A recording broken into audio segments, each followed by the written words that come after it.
When I started to watch Sword of the Demon Hunter, I wasn't all that impressed, and that's mostly because of the first episode. The first episode has a lot of pacing issues, and that's mostly because the first episode is a 50-minute runtime, and it have to be that way. It could have been a regular 22-23 minute runtime because the grand majority of the first episode, nothing meaningful was happening. For the grand majority, I just was going through the motions, bored out of my mind, resisting the urge to take out my cell phone to distract myself, but I stuck with it, watched it normally. And it wasn't only until like the last 15 minutes that something meaningful started to happen.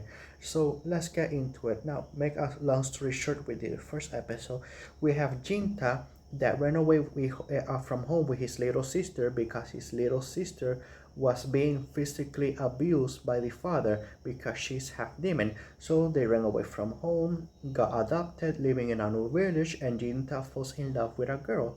And that girl is chosen to become the next priestess. And because the priestess is not allowed to leave the temple, Jinta decides to become a sentinel because the sentinel's job is to protect the priestess, essentially a bodyguard. Now, the years pass, and Jirajuki is a proper priestess, the girl, and Jinta is also a proper sentinel, even surpassing his own mentor.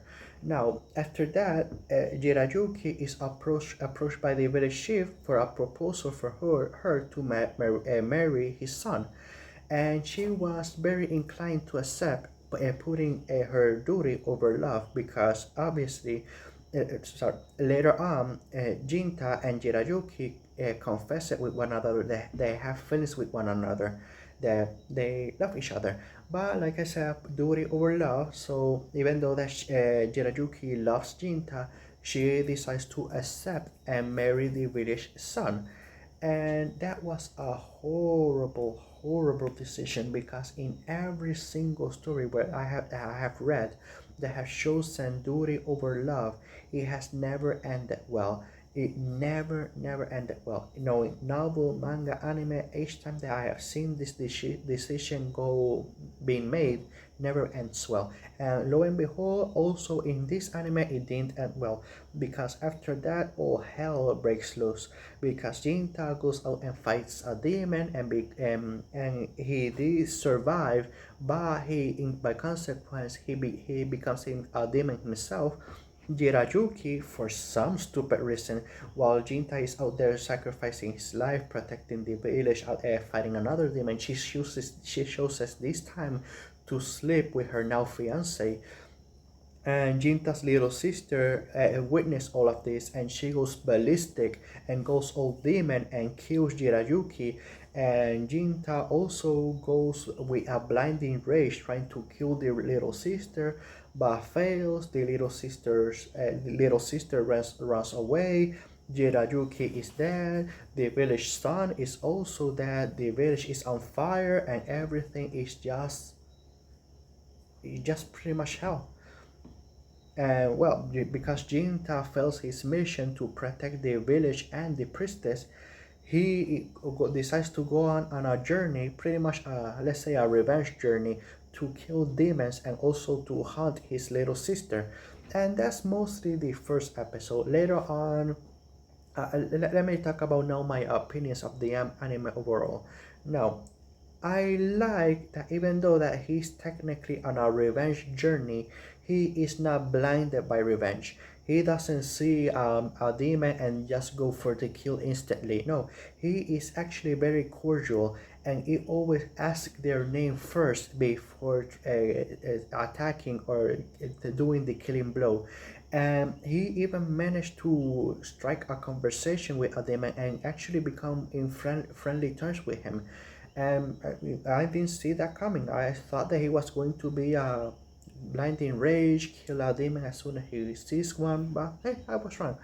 And one thing that I was also surprised is that Jinta, he's not a blank piece of wood because I thought that he just was going to be that way throughout because of the first and let's say second episode for now. But the more episodes goes on, we get to learn more and more about him. And that even though that in all of the 24 episodes, because these are 24 episodes anime, he always has the majority of time the same expression on his face, but he also has a lot of personality that goes through. He likes when he goes gets in friendly terms with somebody. He always likes to do a couple of friendly banters, a little jab here and there. He always has a like a twisted sense of humor, and he's also very mature, and he has a very poetic way of talking and very philosophical. So even though that he has the same expression on his face, he's not a blank piece of wood. And another thing that I would like to talk about is that I also was very intrigued of the different type of demons, because I thought that a demon was just a demon that just simply appears. But no, there's different types of demons. There's different demons that are manifested by the dark emotions of somebody. There are humans that are later turned into demons because of the negative emotions.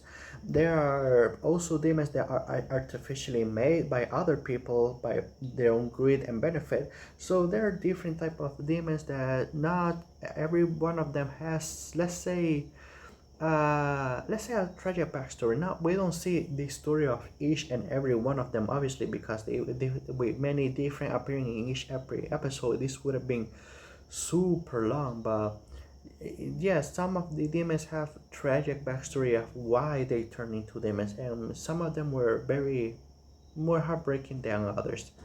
Now, throughout the 24 episodes, the story and the writing and everything was very much consistent. From the first episode has, like I said, a lot of pacing issues, but when it comes to the storytelling and the dialogue from the second episode onwards, actually I was very intrigued with the story and the characters. There's many characters that appear throughout the seasons, because now Jinta is a demon and has a very very long lifespan. He can live through centuries.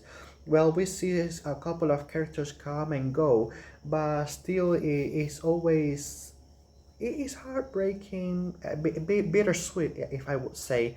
But I still love when new characters get introduced, because each one of them brings something very unique to the table when it comes to the story and the dynamic that when they interact with Jinta.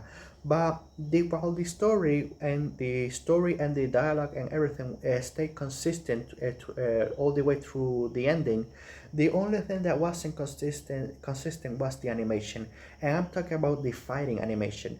The fighting animation, I would say, throughout the first half, from episode 1 to episode, let's say, 10 or 11, it was very much consistent, good fighting animation. But in the second half of the anime, there was a clear drop off, because there was very rookie let's just say rookie animation errors. They were cutting corners. They were doing very close zoom-ins to hide the movements of the body. And not only that, they went lazy with the animation, because Jinta, being a demon, has the power to absorb other demons and utilizing their powers. When it comes to the abilities themselves, they got lazy with it, because okay, the invisibility ability, okay, he could, obviously they had to animate that correctly. But when it comes to the sprint ability, let's say the flash step, where he takes a quick sprint forward to close the distance with the enemy, for some reason in the later half of the anime, they always animate that technique wrong. They only show him just like running normally. It's like he was, look, sorry, it's shown like he's just moving regularly. They didn't add any animation to make it seem like he's using an ability. He just because he says the word doesn't mean that he's using it. It's I don't know if I'm making my point correctly, but let me just say, not only visually but with the powers, but let me just say that if you do not know how to draw certain body parts, don't pay and don't make the camera go into it, because this anime doesn't draw feet well. And when Jinta is positioning his footing to take a proper stand, they may put the camera down for us to see his feet, and it looks, the way it was drawn, it was so square, so amateurish. It didn't look correct. It just, if you're not going to draw it right, just put it from his knees up or something, because it didn't look well. So while the what I'm trying to say is, while the story and the writings stayed consistent, the animation sadly from the later half took a drop off, and it was quite sad. And I actually was very enjoying the first half. I actually okay. Let me just give you my score right now. I am going to give this anime a score of 6, a 6 out of 10. And it's very sad because in the first half of the anime, I was actually planning to give it an 8, but as the episodes goes on, and the animation errors and the fighting animation that took a drop off and continued to dropping off all the way until episode 24, I just have to drop it all the way down to a 6. The animation was the regular animation was fine. It's the fighting animation that took a drop off. So it's quite sad. This could have been so much better if it had better animation when it comes to the fighting. So I'm going to end it here. So have a good day, have a good night, wherever you're from, and see you next video.